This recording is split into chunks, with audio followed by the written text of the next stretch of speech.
Guys, for today's video, andito ngayon tayo sa Carbon, sa Cebu. May napalitaan tayo sa TikTok na may unlilitsyan daw dito. So, hindi natin itong palaglampasin kung hindi po natin pupuntahan. Sa mahal ba naman ng mga baboy ngayon, may mag-offer ba ng unlilitsyon? So, tara, samahan nyo kami pagpasok dito sa food court ng Carbon. So, yan guys, dito kami sa gilid. So, ayan, sila po yung nag-offer ng unlilitsyon. Sa halagang 299, meron kang 3 puso, coke mismo, at unlilitsyon. So, first serving lang kayo ng lechon. So, hindi pwede ko bultuhay ba or daan yung pagkuha mo. So, yun guys. So, titikman natin yung kung talagang totoo bang unlilitsyon sila or gaano ba kasarap ang lechon ng Cebu. Mas masarap ba ang lechon ng Cebu kaysa sa Samar? O mas masarap ang lechon ng Cebu? So guys, medyo nakakatakam yung lechon nila. So, paubos na din. Pero sabi ni Kuya, may darating pa daw lechon. Pero, hindi na kami makapaghintay dahil gutom na kami. At gustong-gusto na namin natikman ang kailang lechon.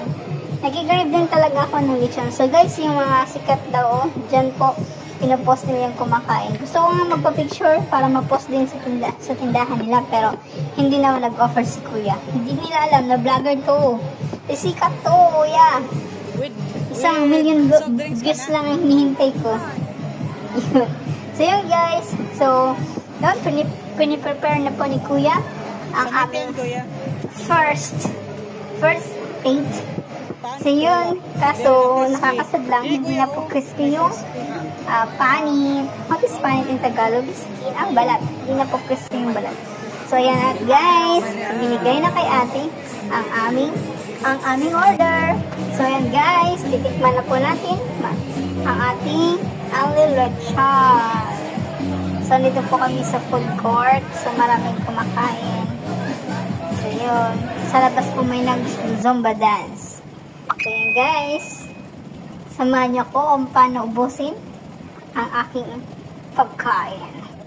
So guys, goal ko po na hindi ako malugi o hindi kami kasi 299, dalawa kami ni ate. So papatak din siya ng 598. So kaya kailangan namin makadalawang pinggan.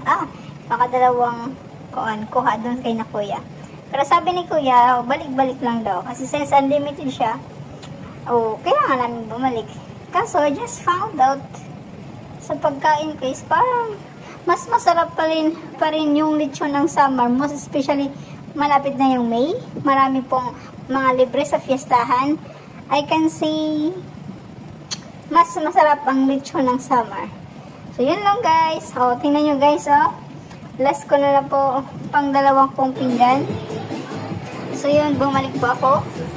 Then, so, goal din na ate, kailangan niya makabalik at makalagdag kasi sayang ng 299, kailangan natin mas ulit. Hindi pwede tayo malugi. So, kailangan makabalik. At, yan, goal naman is nakabalik din. So matotal, hindi kami lugi sa tag 299 namin kasi nakadalawang balik kami. So, yun guys, kahit hinga-hinga na. Tingnan nyo si ate, tulala na. So, kailangan namin, hindi na namin kayang maubos. Kaya, yun, nag-lemon juice na lang kami pang patunaw. That's all.